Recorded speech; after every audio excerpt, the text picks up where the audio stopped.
शंकर के पास बहुत समय से एक बहुत ही भली अच्छी गाय थी जिसका नाम मधु था। मधु ने काफी सालों तक शंकर को भर भर के दूध दिया। जब वो बहुत गरीब हुआ करता था तब से मधु उसके पास थी और मधु की वजह से शंकर की गरीबी दूर हुई। उसका दूध इतना टेस्टी और मीठा दूध था कि सारे गांव वाले उसी के घर से दूध ले जाना पसंद करते थे। लेकिन अब समय ऐसा आ गया था कि मधु ना तो बच्चे दे सकती थी और ना दूध। वो बूढ़ी हो चुकी थी।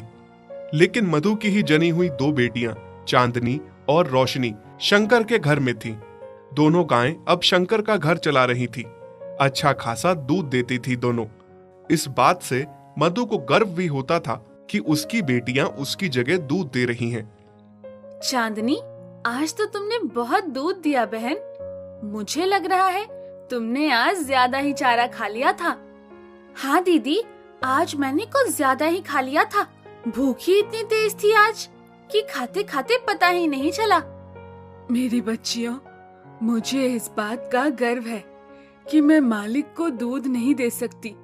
अब बूढ़ी हो गई हूँ, पर तुम दोनों मेरा अंश, मेरा नाम रोशन कर रही हो।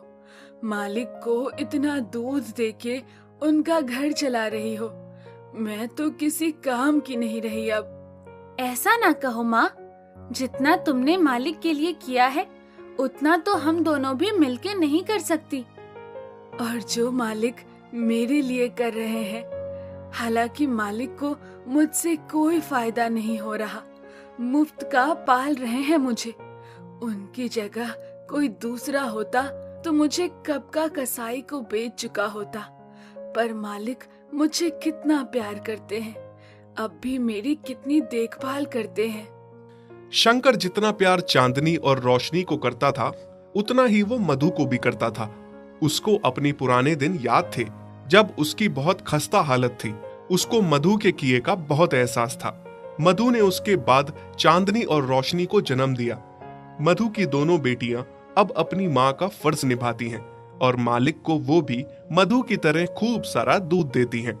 शंकर सुबह सुबह दोनों गायों से दूध लेता और अपने ऑटो में दूध डाल के शहर ले जाके बेच देता।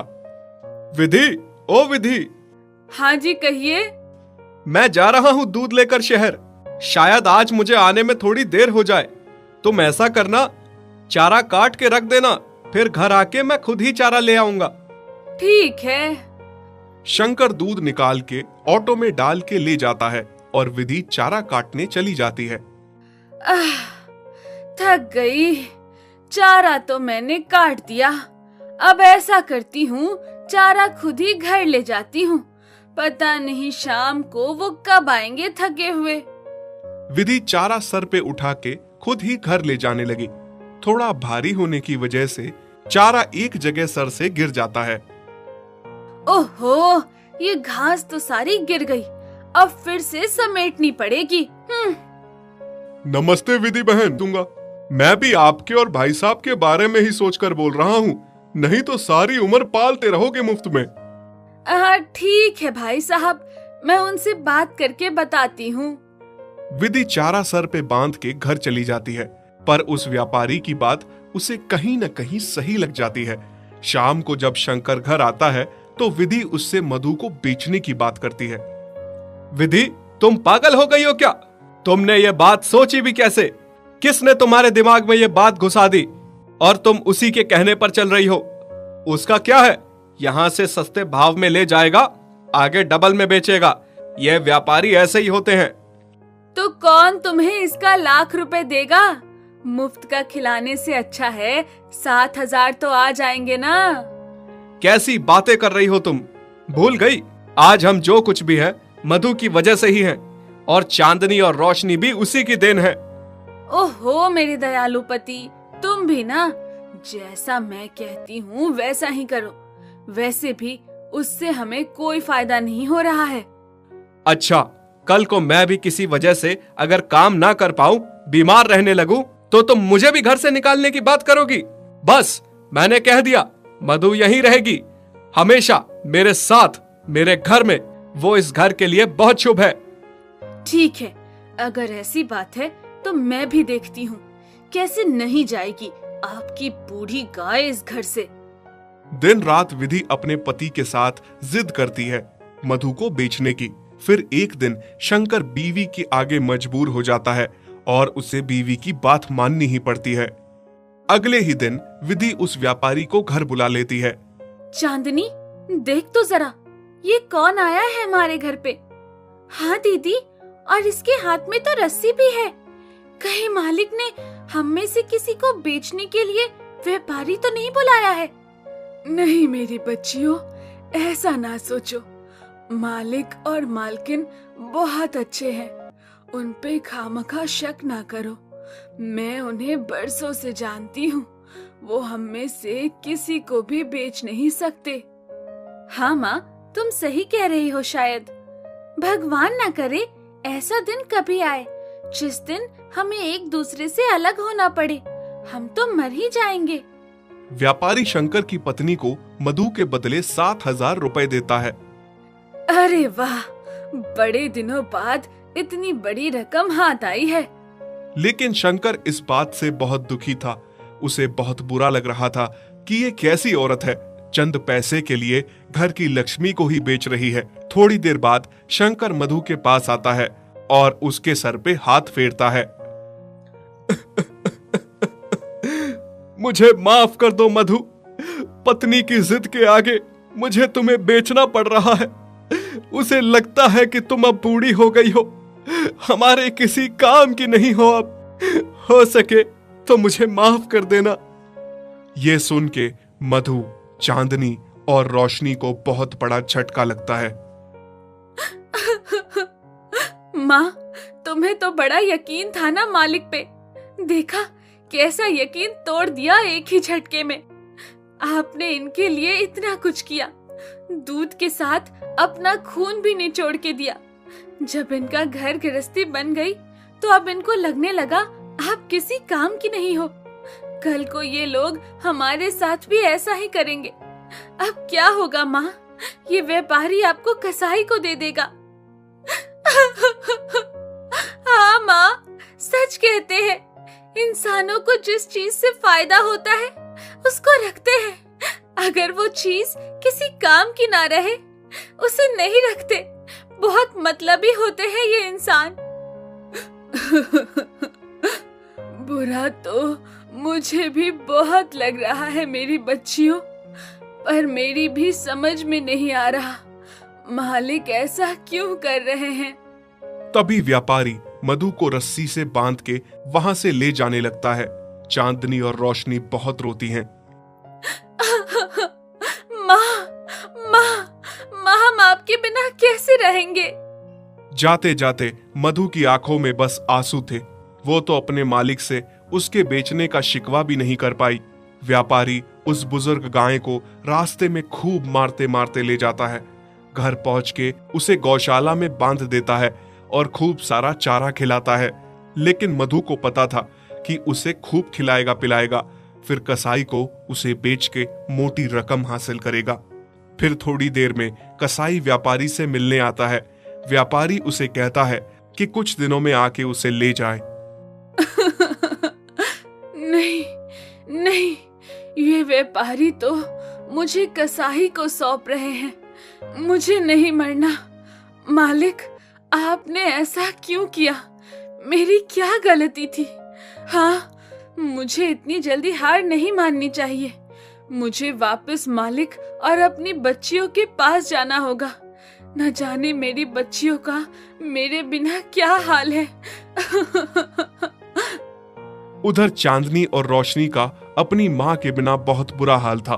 फिर रात में जैसे तैसे गले का खूंटा तोड़ के मधु भागती हुई घर पहुंच जाती है। चांदनी और रोशनी को जैसे ही अपनी माँ दिखती है, उनके लिए मानो सवेरा हो जाता है। मधु अपनी दोनों बच्चियों को गले से लगाती है। माँ, आप आ गई। अब हमें छोड़ के कभी मत जाना, हम आपके बिना मर जाएंगे माँ। हाँ मेरी बच्चियों, मैं अब कभी भी नहीं जाने वाली हूँ। सुबह जब शंकर दूध निकालने गौशाला में आता है और वहां वो मधु को देखता है तो बहुत खुश हो जाता है। उसके सर पे हाथ फेर के प्यार देता है। विधि, विधि देखो तो कौन आया है। अरे क्यों चिल्ला रहे हैं आप? कौन आया है? हाँ, ये मधु ये वापस कैसे आ गई? देखा, मैं ना कहता था, मधु हमें बहुत प्यार करती है, उसको हमें नहीं बेचना चाहिए। तुम चुप रहो जी। चिल्ला के तो ऐसे बुला रहे थे जैसे पता नहीं क्या हो गया। इस बूढ़ी बेकार गाय को मुफ्त का खाने की आदत हो गई है। मैं कहती हूँ जल्दी इस व्यापारी को बुलाओ, उससे पैसे लिए हैं, यहाँ आके इसे ले जाए। शंकर मजबूर होकर फिर से उसी व्यापारी को बुलाता है मधु को ले जाने के लिए। भाई साहब, इस बार इस गाय को मोटी रस्सी से बांध के ले जाना ताकि दोबारा लौट के ना आए। माँ, ये फिर से आपको भेजने की तैयारी में है। कोई बात नहीं बेटी, मालिक ने अगर मेरे लिए यही सोचा है तो यही सही। इस बार मैं लौट के नहीं आऊंगी। बस मेरे जाने के बाद तुम दोनों अपना ख्याल रखना। नहीं माँ, ऐसा ना कहो। व्यापारी मधु को फिर से ले जाता है, पर इस बार मधु जाने में कोई जिद नहीं करती, क्योंकि उसे पता था उसकी जिद करने का कोई फायदा नहीं। वो अगर फिर से लौट आई तो मालकिन उसे फिर से भिजवा देगी। इधर चांदनी और रोशनी का रो रो के बुरा हाल था। दोनों ने माँ की याद में खाना पीना छोड़ दिया था। दोनों बीमार हो गई थी, दूध देना छोड़ दिया था। देखिए ना जी, किसकी नजर लग गई हमारे घर को। चांदनी और रोशनी कितनी बीमार है, खाना पीना छोड़ दिया है दोनों ने।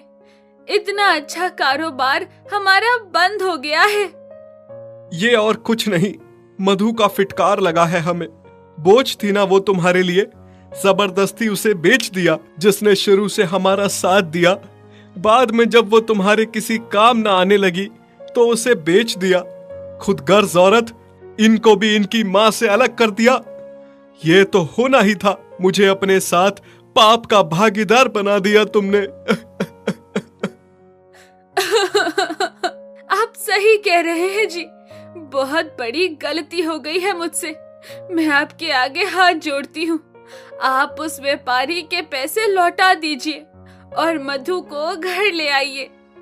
अगले दिन जब शंकर और विधि मधु को लेने व्यापारी के घर जाते हैं तो वहां वो देखते हैं कि व्यापारी ने मधु को कसाई को बेच दिया है और कसाई मधु को ले जा रहा है। अरे कौन हो तुम और मेरी मधु को कहाँ ले जा रहे हो? कहाँ ले जा रहा हूँ मतलब? मैंने इसे खरीदा है, वो भी डबल भाव में। मैं तुम्हें इसके भी डबल पैसे दूंगा। मेरी गाय मुझे वापस कर दो।